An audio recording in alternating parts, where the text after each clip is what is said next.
Alright, magandang tanghali po sa inyong lahat. We are now live at nagbabalik na naman po tayo sa isang media forum para sa araw na ito, May 31, 2022. Ako po si Kim, ang inyong pong lingkod sa tanghaling ito. Kaya naman welcome po sa ating media partners, viewers, at syempre listeners na sumusubaybay sa atin ngayon. So sa araw na ito, sinasamahan tayo ng ilang guest experts para mag-ulat ng kanilang kaalaman patungkol sa health. Naririto si Dr. Edsel Salvania mula sa Technical Advisory Group at si Dr. Cynthia Saloma, Executive Director ng Philippine Genome Center. So magandang tanghali po sa inyong dalawa, Doc. And also here to represent the Department of Health on behalf of the official spokesperson ay si Dr. Beverly Lorraine Ho, Concurrent Director of the Health Promotion Bureau and the Disease Prevention and Control Bureau. So with that, Dr. Bev, would you please present us the latest updates on health? Can we please have the presentation?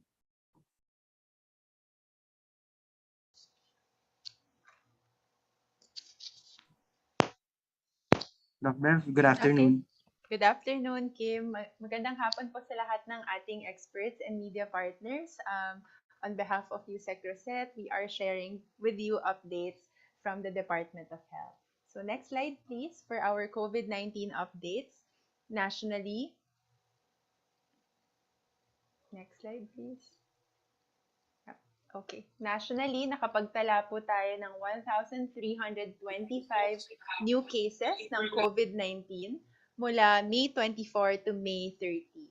Makikita po ninyo sa graph na ito na starting mid-May, may mabagal at bahagyang pagtaas ng mga kaso sa NCR, represented by the blue line.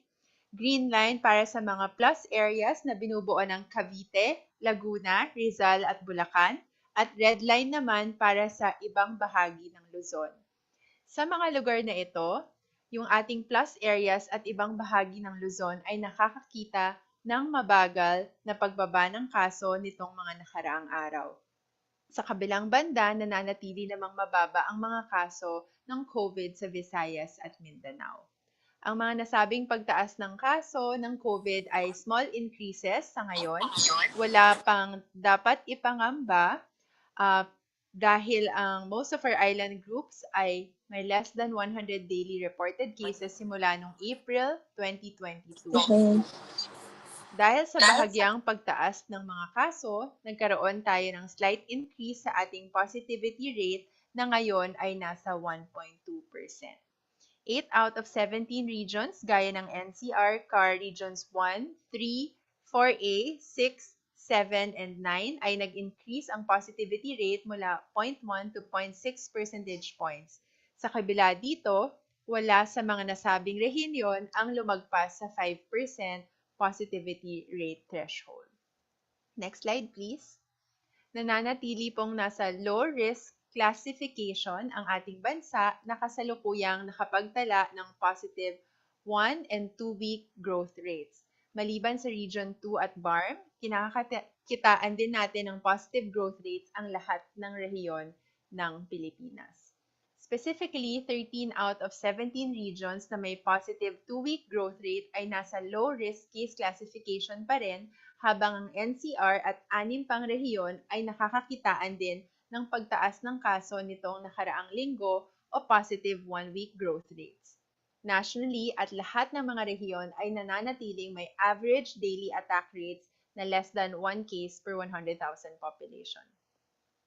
Ang mga nakikita po nating pagtaas ng mga kaso ay hindi na nagtatranslate sa pagtaas ng admission sa ating mga ospital.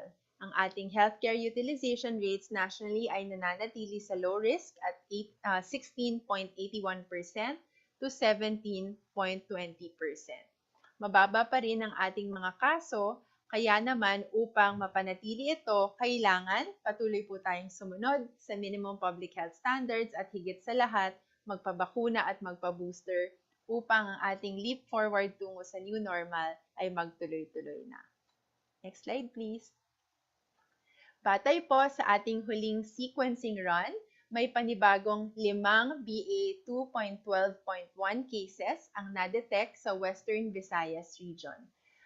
Dito sa 5 ito, 2 ang fully vaccinated locals from the same household at 3 ang fully vaccinated returning overseas Filipinos coming with a travel history from the US, also residing in the same household. Ang lahat ng mga kasong ito ay nakatapos na po ng kanilang home isolation at considered asymptomatic and recovered. 2 local cases have a total of 2 close contacts and the 3 ROFs have total of 5. No? So, may total po tayong 7 close contacts. Ang lahat ng ito ay tapos na rin po sa kanilang isolation and are now tagged as recovered. As of current date, meron po tayong total na 22 na BA.2.12.1 cases kung saan 18 na ito ay locally acquired at 4 ay returning overseas Filipinos. Of these 18 cases na na-detect po natin sa NCR, 12 in Puerto Princesa City, 4 sa Western Visayas region. Kasalukuyan naman pong nasa Region 6 ang 4 na ROFs. Sa BA.4 case naman, na-complete na po yung quarantine and is now currently asymptomatic and tagged as recovered. Kasalukuyang tinatapos ng close contacts ang kanilang quarantine na parehong fully vaccinated and asymptomatic. Additionally, 33 plain contacts were also identified at inaalam pa ang kanilang vaccination status at testing details. Mahalaga pong tandaan natin ang umiiral na protocol para sa mga bagong dating sa bansa na hindi bakunado ay maka-quarantine muna sa isang facility. Sa ika-5 araw lamang sila maitetest at papayagang ipagpatuloy ang quarantine sa bahay kung negative. Kung positive naman, sila po ay magpapatuloy ng isolation sa facility hanggang makarecover sa bilang ng araw na kinakailangan. Ang protocol na ito ay gumagana at nagsisilbing dahilan kung bakit nalalaman natin agad kung may bagong variant o subvariant na pumapasok. Gayunpaman, makikita niyong hindi nakakadulot ng critical at malubha na kondisyon ang panibagong variant na ito at dahil rin bakunado ang ating mga pasyente ngayon. Upang maging sigurado, get the job done and get your boosters done. So, dumako naman po tayo sa iba pang updates sa bakuna. Napatunayan na po natin na talagang epektibo ang mga bakuna laban sa mga virus, lalong-lalo na sa COVID-19. Ngunit, humihina ang bisa nito makalipas ang ilang buwan at kaya naman, ini-encourage namin kayong lahat na kailangan pong magpa-booster dahil sa banta ng bagong variant. Sa kalusulukuyan po, humigit kumulang na 14 million na ang ating mga kababayan na nakapagpa-booster na habang higit na 142,000 nang nakapagpaturok ng kanilang second booster shots. Para sa humigit kumulang na 40 million nating mga kababayan, huwag na po tayong magpatumpik-tumpik pa at manatili tayong protektado laban sa virus sa pamamagitan ng pagpapabooster shot. Wala na pong masyadong pila sa ating mga vaccination center, so hindi po masyadong matagal na magpa-booster, kaya madali lang siya. Huwag na natin pong hintayin na talagang tumaas pa yung mga kaso. We're seeing small increases as mentioned a while ago, so let's make sure that we're protected and our families are protected. So, next slide please.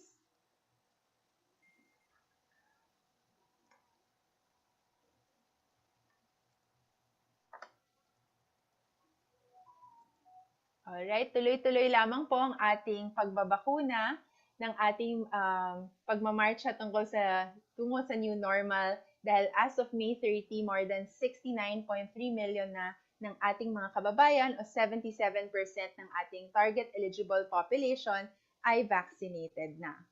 Gayon ding nasa humigit kumulang na 6.7 million na ng ating elderly population ang bakunado na habang halos 9 million na ang sa ating immunocompromised ang protektado na. Sa kabilang banda, 2.7 million na ng ating children age 5 to 11 ang nakatanggap ng kanilang primary series at halos 9.4 million na ng adolescent population age 12 to 17 ang fully vaccinated na. Naabot na din natin ang halos 82% para sa ating population habang halos 20% sa ating pediatric population.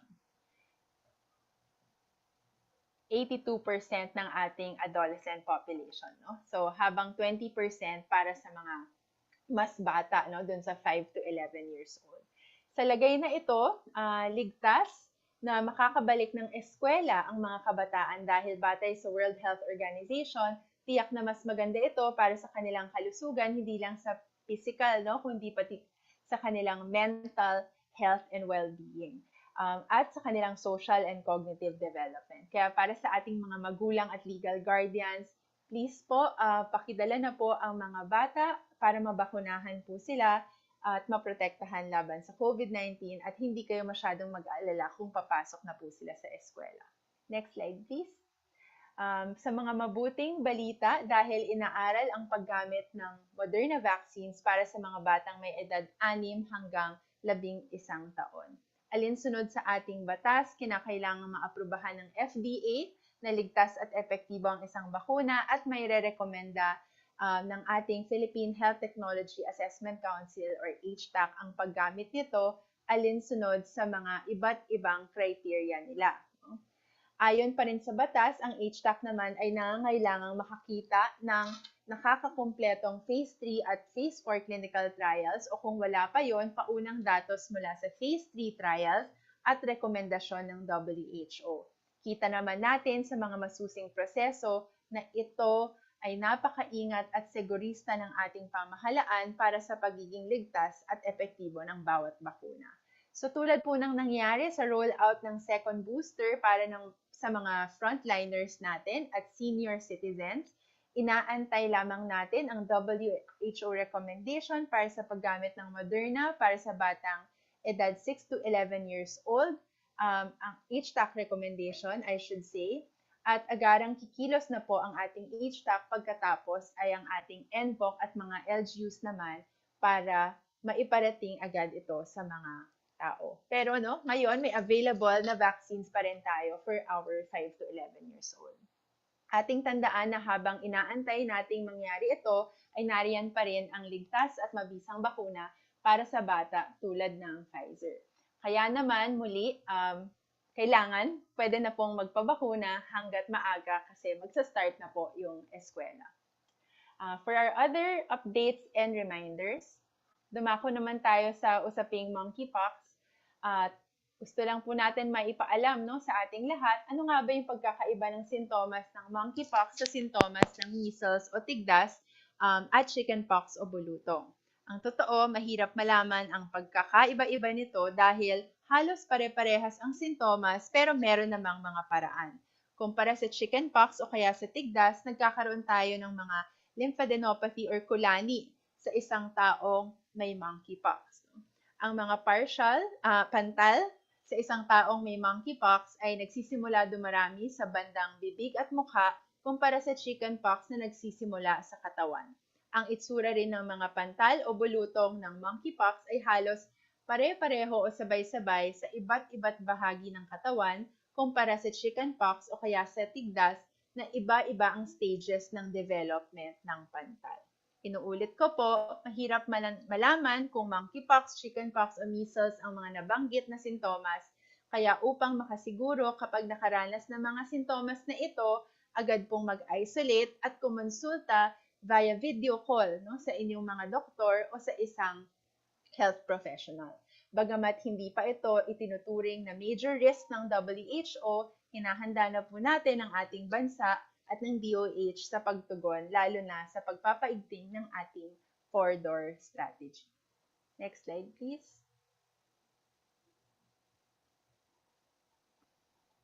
Okay. So, markahan na po ninyo ang inyong mga kalendaryo, lalo na higit para sa mga bakunanay nating nakamiss ng Chikiting Vaccination Days last month. Ito ay dahil sa darating na June 30 at July 1, nationwide na po ang ating programa. Bagamat wala pong bakuna kontra COVID-19 para sa mga chikiting or mga less than 5 years old, kinakailangan pa rin po natin silang maprotektahan laban sa ibang mga sakit. Kaya naman, hatid ng DOH ang libreng routine at catch-up immunization para sa ating mga infants na nakaliban ng kanilang mga bakuna noong nakaraang taon. Magandang balita dahil batay sa ating latest report, humigit kumulang na 750,000 children at infants ang nabakunahan natin sa ating chikiting vaccination days. Napakabuti nito upang mabigyan sila ng proteksyon mula sa mga sakit, lalo na kung papasok na rin po sila sa mga daycare clinics at hindi sila mahahawaan. Para sa ating mga magulang, lolo't lola at legal guardians, please po makipag-ugnayan po kayo sa pinakamalapit na health center kasi libre naman po ang mga bakunang ito para sa mga sanggol. Muling paalala, una sa lahat, bakuna. Bilang naman pagdiriwang sa ating World No Tobacco Day, paalala po namin dito sa DOH na hindi lamang ito banta sa inyong mga sariling kalusugan at sa mga taong nakakalanghap ng inyong second-hand smoke, kundi pati rin po sa ating kalikasan. Kaya naman bilang hakbang ng mas malinis na environment, isusulong natin kasama po ng ating mga partners sa LGU ang smoke-free beaches, parks at iba pang tourist destination na uumpisahan po natin sa Boracay at Palawan. Gayon ding patuloy na hinihiling ng DOH ang pagdito sa Senate Bill 2339 at House Bill 9007 o mas kilala bilang Vape Bill dahil sa panganib ng vape sa kalusugan nating lahat, lalo na po sa mga kabataan. Sa bisyo, lalo na sa vape at paninigarilyo, wala pong panalo. Kaya naman, sama-sama po natin gawing smoke-free at vape-free ang kapaligiran para sa better at mas healthy Pilipinas. Nakapagtala din tayo ng mas mababang bilang ng mga kaso ng dengue sa unang kalahati ng 2022 kumpara sa nakaraang taon. Ngunit bilang tag-ulan na naman, maliban sa COVID-19, nariyan ang banta ng iba pang sakit gaya ng dengue. Nakapagtala na tayo ng ilang pagtaas ng mga kaso sa iba't ibang lugar, particular na sa Region 9, Region 7 at Region 3. Gayunpaman, upang maiwasan ang pagkakaroon ng dengue outbreak, tandaan po natin ang ating 4S strategy. Una, search and destroy. Linisin ang inyong mga paligid, lalo na ang mga lugar na maaaring pamugaran ng mga lamok gaya ng mga alulod, kanal, lalagyan ng tubig at iba pa. Pangalawa, secure self-protection. Magpahid ng mga insect repellent at ugaliing maging malinis sa katawan. Pangatlo, seek early consultation. Kung nilalagnat at nagkaroon ng mga rashes, huwag mag-atubiling kumonsulta sa inyong doktor o health center dahil lamang ang mas maaga. At ang panghuli, support fogging or spraying in hotspot areas upang tuluyang mapuksa ang mga lamok at ma-wipe out maski ang mga areas na hindi natin abot, magpa-fogging o spray sa inyong lugar. Siyempre, lead po ang inyong mga LGUs dito. So, yun po ang ating mga updates at bago po tayo magtungo sa mga katanungan, ito po ng summary ng mga paalala natin. So, sa kabila po ng bahagyang pagtaas ng mga kaso ng COVID-19 sa maraming rehiyon sa bansa, nananatili po tayong nasa low-risk classification. Pero hindi po tayong pwedeng mag-relax lang, gaya ng sinasabi namin lagi, kailangan po i-make sure natin na up-to-date ang ating immunity. At yun ay makukuha natin sa pagpapaturok ng COVID-19 vaccine at booster shots para may solid tayong protection. Matapos ang announcement ng FDA sa kanilang pag-approve ng Moderna, hinihintay naman natin ang masusing pag-aaral ng Health Technology Assessment Council para tuluyan na po itong magamit para sa batang 6 hanggang 11 taong gulang. Sa mga bakuna naman para sa bata pa rin, ang chikiting vaccination days ay sa June 30 hanggang July 1 po. So, ito po yung 3rd month pero nationwide na po at merong mga bakuna na libre na laban sa flu, trangkaso, measles, tigdas, polio, hepatitis at iba pa. At magkukuha niyo po ito sa mga health centers. At ang panghuli po, uulitin ko lang po, para po sa threat ng pagkalat at pagpasok ng monkeypox virus sa bansa, tayo ay naghahanda at making sure na ang ating mga healthcare providers ay ready, no? Kung ito ay dumating po sa ating bansa. So, mahirap matukoy ang mga pagkakaiba-iba ng mga sintomas, kaya kinakailangan kung meron na pong kaunting sintomas, magpatingin po kayo agad sa doktor. So that concludes our presentation and the floor is now open for questions. Back to you, Kim. All right. Maraming salamat po, Doc Bev, for the very comprehensive presentation. And I hope it answers most of the questions of our media partners this afternoon. So before we move on to our question and answer portion, we wish to inform our media partners that due to scheduling concerns and commitments by our experts and DOH principals, we will have to shorten our program by a few minutes. So in light of this, we just for today, we will not be accommodating live questions, but rest assured, we will be collating these questions and provide you with written responses thereafter. So paumanhin po sa ating media partners regarding that concern. So we now move on to our question and answer portion for this afternoon. Our first question po is from Sheila Crisostomo of the Philippine Star. Now, we also have similar questions from Lay Alvis and Carolyn Bonking. And to summarize this, may we get an update on the second batch of tourists in Palawan who tested positive for COVID-19? How are they doing now? And how many close contacts and what are the results of their genome sequencing? Also further, kamusta na po ang first batch? What is the status of their contacts? And nakaalis na ba ng bansa ang mga foreigners? And in light of this, will the DOH recommend testing before entry? And do we see an increase in trends of cases? Doc Bev? And then maybe later on, Dr. Edsel could add further. Thank you, Kim. Thank you, Ma'am Sheila and Lay. So for the second batch of tourists, here are our updates. 23 foreigners arrived from Manila to Puerto Princesa on May 13. They went around for a city tour. So a total of 43 individuals, so 23 foreigners and 20 Filipino crew. They boarded a yacht and departed for scuba diving activities the next day on May 14. So 3 days after the departure, one foreigner presented mild symptoms. So the yacht traveled back to Puerto Princesa port to transport the case to an isolation facility, while 31 close contacts, 17 foreigners, and 14 Filipino crews were transported to a quarantine facility, and 7 crews actually stayed offshore. So from May 20 to 23, all cases and close contacts were retested on RT-PCR.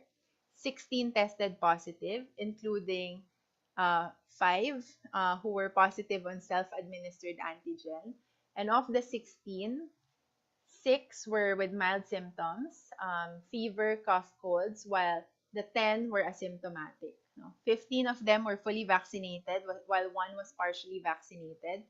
And all cases, importante, were isolated. And of these, 5 are already discharged, and the close contacts are all currently in the quarantine facilities. So of the 16, only 13 were eligible for sequencing, and the samples were sent to RITM last May 27, and we will expect to see the results by this week or next week. Right, thank you, Doc Beth. Doc Edsel, would you like anything to add further? And would you recommend testing before entry or reintroduce testing before entry? Yeah, I think that testing is not perfect in general, especially for people who are in transit. And, it's really just an additional layer to prevent variants of concern to come in. What we're seeing is that these cases, especially among those who are vaccinated, are asymptomatic or mild. And so they are manageable, and it doesn't seem like our healthcare system is being threatened by these cases because hindi naman napupuno yung ICUs. So this is really part of going towards the shift to endemicity, being able to live with the virus. We have our medications, we have our prevention measures, and we continue to wear masks. And so at this point, I don't see any signals where we have to lock down or make make changes to our current policies or tighten up again, because it's inevitable, because the tests are not perfect. One or two of these will get through, but because we already have a high level of immunity in our population and we continue to use our masks, I think at this point manageable naman to, and we can continue to do this as long as we're vigilant.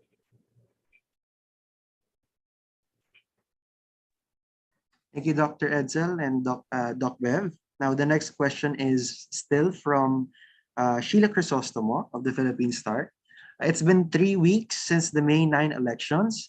Is it now safe to say that there's no significant increases in cases due to the elections? And maybe get the case trends by the region. We have a similar question from Lay Alves of GMA. Nasa increasing trend na po ba tayo ang itong mga COVID cases? Doc Bev and then maybe Dr. Edsel later on. I think we just go by the facts. So we recorded 1,325 new cases, as we mentioned. So we actually are seeing that the top 5 regions contributing to the new cases for the week are NCR, Region 4A, 3, 6, and 12. No? And the top 5 areas are Manila, QC, Makati, Cavite, and Rizal.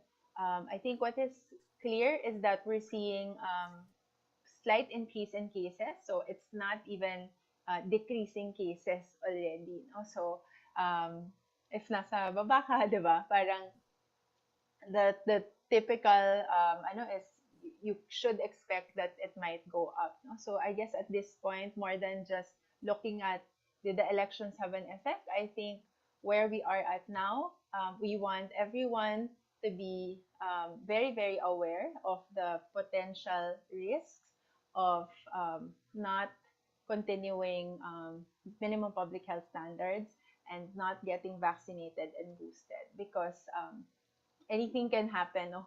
That's what we've seen during the pandemic. Thank you, Doc Bev.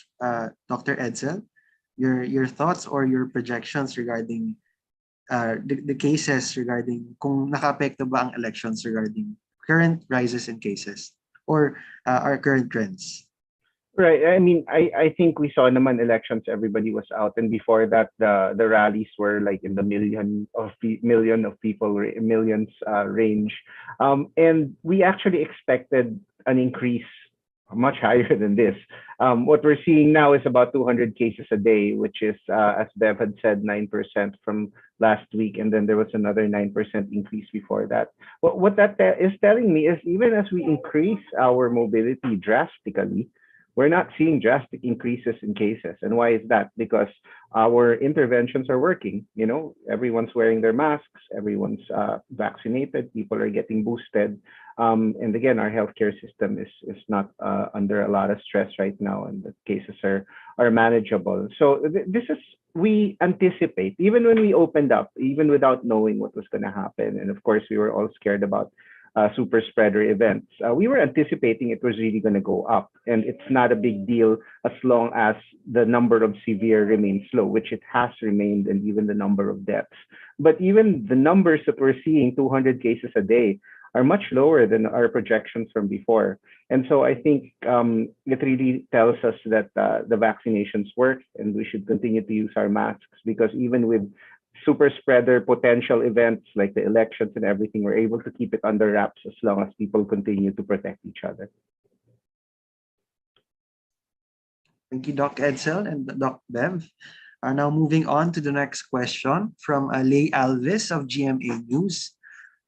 Her question is, may bagong genome sequencing results na po ba? Doc Bev, could you share our latest results? And maybe later on, Doc Cynthia could add further sa ating updates.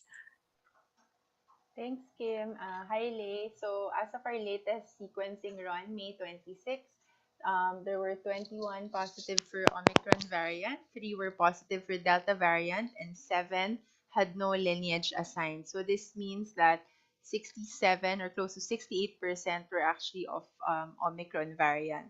Of these 21 Omicron variant cases, 18 were local cases and 3 were returning overseas Filipinos. So of the 28,707 sample sequence and assigned with a lineage as of May 26, 30% were of Delta variant, while 26% were Omicron variant. So this is really just what we have for now. And as mentioned kanina, meron pong nakatransmit for sequencing dun sa second batch no, tourist, and wala pa tayong results for that. Ma'am Cynthia?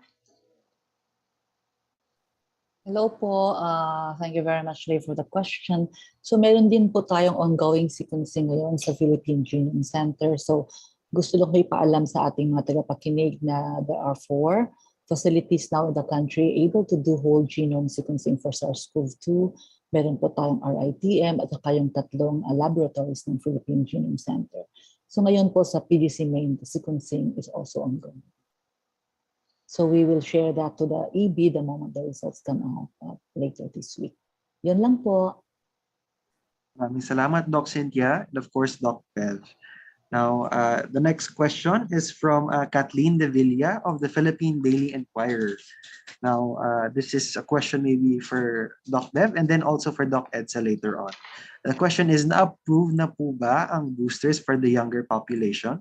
If not, do we have target dates and why? Doc Bev?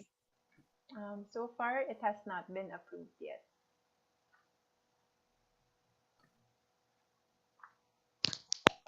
Kim? Hello? Yes, so far it hasn't been approved yet by any of our expert bodies. Maybe Doc Edsa would like to weigh in. Yeah, of course it's not been approved here yet, but actually there's pretty good data, especially for 12 to 17 years old, that we probably should approve it very soon. It's being given as a booster in the United States and other countries, and I think the data is there. So if the drug I don't know if the drug company has submitted those the request to update the EUA, then I'm optimistic that the FDA should be able to approve that because the data is pretty good, at least for the first booster for 12 to 17. Now, younger than that, the data might not be as strong yet, but certainly 12 to 17 for me is low-lying fruit, and so hopefully we'll see some movement on that end. Thank you, Doc Bev and Doc Edsel for updates regarding boosters for the pediatric population. Now, the next question is from Rafael Busano. The question is, since a PCR test is no longer required upon arrival, how will passengers presenting flu-like symptoms be treated? As suspected COVID or monkeypox, what will be the difference be in terms of management in quarantine facilities aside from length of quarantine? I think this question is referred better to Dr. Edsel. Dr. Edsel, your thoughts po on this question from Rafael Busano. Yeah, I mean, pre-testing, pre-departure testing is still required, except for people who have already been boosted, and also for people under 18 years old who haven't been boosted. And the reason for this is that, first of all, people who are vaccinated and up to date, they're boosted, even though it's not perfect, it continues to protect you against infection.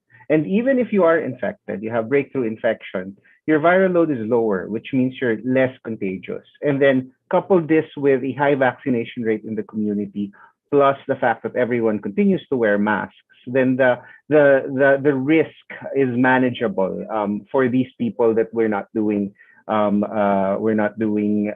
24-hour antigen or 48-hour PCR anymore. But just like the BA4 case, for people who are not vaccinated, then we still need to do the pre-departure test. We still need to do the facility-based quarantine, and we still need to do the 5th-day testing. So these are we evaluate these things based on risk that we perceive, not just from that person, but also in terms of our community, where there's a high level of vaccination and people continue to wear masks. And it's not something that is static naman, nagbabago-bago yan. But we also want to make sure that everyone's who is eligible is boosted, para we have that extra layer of protection. It's always better to be safe than sorry. So we're continuing to watch these things. If people naman kasi come in and we still have our thermal scanners, we still have a One Health Pass which asks you about symptoms, and when people get in there, of course, they're still being monitored to make sure that they're not symptomatic. If you catch somebody who's febrile, and we continue to inform our passengers, if you do get sick after you arrive, then you should get tested. I think that those systems are in place, and we should continue to use them so that we can minimize the risk of any subsequent spikes. Maraming salamat, Doc Edsel, for the very comprehensive answer and our thoughts regarding our protocols regarding monkeypox and COVID-19. Now, moving on to the next question, and I believe this is the last question that was collated in advance for today. The question is still from Mr. Rafael Bosano of ABS-CBN News. The question is, since we can only confirm monkeypox through whole genome sequencing for now, is the PGC ready to sequence passengers who will be showing symptoms to determine whether he or she is infected by the virus, on top of current sequencing for COVID? And now I think this question is best suited for Dr. Cynthia. Dr. Cynthia, could you kindly answer the question po of Mr. Rafael Bosano? Rafael, thank you very much for the question.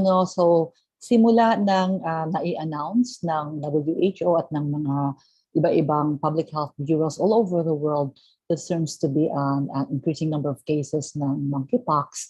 Naganda po tayo in coordination with the Epidemiology Bureau ng protocol on how, if ever we have suspected cases of monkeypox, to do this in the Philippines. Gusto ko pong ipaalam sa inyo na we are ready, the kits are also ready. The sequencing, for details na lang, just to give you a broad picture, yung ating ginagawa sa SARS is targeted sequencing. Ibig sabihin, alam na natin kung anong hinahanap natin, and our samples are enriched. We have primers for SARS-CoV-2.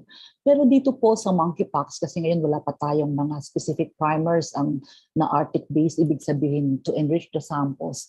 The technique po for sequencing as monkeypox is really called metagenomic sequencing. So metagenomic sequencing is a technique in DNA sequencing where we sequence everything, all the genome material that we can find, we sequence, and bioinformatically we subtract from a human genome, bacterial genome, and then we assemble the potential viral genome. So this is deep sequencing, a lot of bioinformatic challenges, but we have already made our own pipeline here at the Philippine Genome Center in coordination po with the DOH. So kung meron may padala sa atin ng mga samples, we are ready to do that. And of course, to share the results to the DOH Epidemiology Bureau. Yun lang po, Kim. Can I add, Kim? Of course, Dr. Edsel, your thoughts? Yeah, the initial kasi symptoms of monkeypox is flu-like illness and yung medyo namamaga yung lymph nodes are very, very non-specific. And then eventually lalabas yung vesicles, yung mukhang blisters. And even that, more often than not, that's going to be chickenpox, herpes, something else. But if you see that combination and somebody is coming from a country that has reported outbreak, then we have a higher index of suspicion and we'll probably isolate these people. So we'll treat them as presumed monkeypox. I mean, if you send that for sequencing, just like with SARS-CoV-2, it takes a while for it to come back naman. So what you do is you keep them under isolation. And as Ma'am Cynthia has said, it's we do metagenomics. It's not an easy virus to sequence. Is one of the problems. At some point, somebody will probably come up with primers, or we can just do a qualitative PCR, which is much faster and much cheaper. But right now we don't have those validated. Pero we do have those tools. It's just that we have to put these policies into place. But whether or not you have the sequencing, if you have a suspected case, we know how to deal with those naman. Most of the time we don't really give them medications. We just make sure they're isolated, we monitor them and give them supportive treatment. And a lot of these things that we do for COVID, wearing masks, isolation, monitoring temperatures, will work for monkeypox. So nandiyan na rin yan yung layers of protection. And of course, yung heightened level of suspicion natin ngayon will add to the vigilance, and our clinicians and our healthcare workers are already educating themselves and will be ready if monkeypox does make it into the Philippines. Right. Thank you, Dr. Edsel and Doc Cynthia. I think that's all the questions we have for this afternoon. And just as a reminder po ulit to our media partners and an assurance that we've collated all your questions sent live and we will provide you with written responses right away. Now with that, we would like to ask for our final reminders ng ating guest experts followed by our DOH principals before we end this program. Siguro we'd start with Doc Cynthia. Hello po uli. Gusto ko lang ipaalam sa ating mga tagapakinig na I think ang ating mga cases, despite the fact that we have really increased mobility and potential super spreading events, hindi bahagya lang ang pagtaas. No? And I think this is a testimony na yung ating mga kababayan ay nagko-continue gumamit ng ating mga masks, nagpapavaccinate. We have a very high level of immunity and I think if we continue all these practices, we are in a good place. Yun lamang po. Thank you, Doc Cynthia. Dr. Edsel, your final reminders po sa ating public. Thank you, Kim. All these infectious diseases threats will continue to emerge from time to time. Nandiyan din ang flu, nandiyan ang monkeypox, nandiyan ang itong naririnig natin ngayon na nosebleed fever that you can get from ticks. The principles of detecting these and also containing them are pretty similar to what we're doing with SARS-CoV-2 right now. And, we have an educated population in that sense na alam na natin kung anong gagawin, alam na natin kung kailan tayo tatawag ng doktor, at kung kailangan natin ng tulong. And of course, all these public health standards that we're using for SARS-CoV-2 are also effective against these new threats. So, it's very important to be vigilant, but don't panic, whenever something comes up. Tuloy-tuloy yan eh. It's not something that we can stop because, life finds a way and all these threats will emerge. But if we continue to if we continue to follow the principles that are all science-based, may laban naman tayo. And as we've seen with SARS-CoV-2, with COVID, even as we open up, if we continue to use our tools, then we will be okay. Thank you.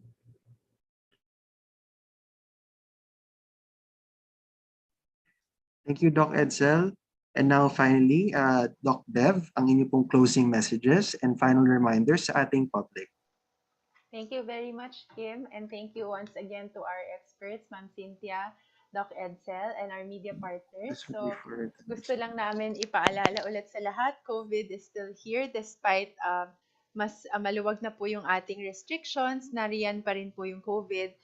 Kaya kailangan po mas patuloy lang po yung pag-iingat natin at preparasyon sa more activities na face-to-face. So, kinakailangan double up our protection by vaccination and boosting. And more importantly, still wear your mask, wash your hands all the time. Gusto din po namin ipaalala ulit sa inyong lahat na hindi lang po COVID vaccination ang ating kailangan gawin para po sa mga bata. We have our ticketing vaccination days on June 30 to July 1 para po sa mga children or infants less than 5 years old. So, libre din po yung bakuna dyan. So, nandito lang po kami, patuloy ang pagmamatiyag sa mga bagong sakit na pwede pong pumasok sa bansa. Pero inaanyayahan namin kayong lahat, yung mga nakikinig sa atin, get to know more about these diseases. Information is available in various DOH platforms. And we will continue to update the public about development. So maraming salamat po, especially to our media partners for being with us this afternoon. Thank you, Kim. Back to you. Ayan. Maraming salamat, Doc Bev. At mula po sa Kagawaran ng Kalusugan, and behalf of the Department of Health, maraming salamat po sa inyong lahat, to our guest experts, Doc Bev, and of course, our media partners. So, yun pang ating reminders for this afternoon that despite the virus, monkeypox or COVID-19, our protocols work. So, let's continue to wear our best fitted masks, isolate when sick, get boosted and vaccinated, and of course, ensure good airflow.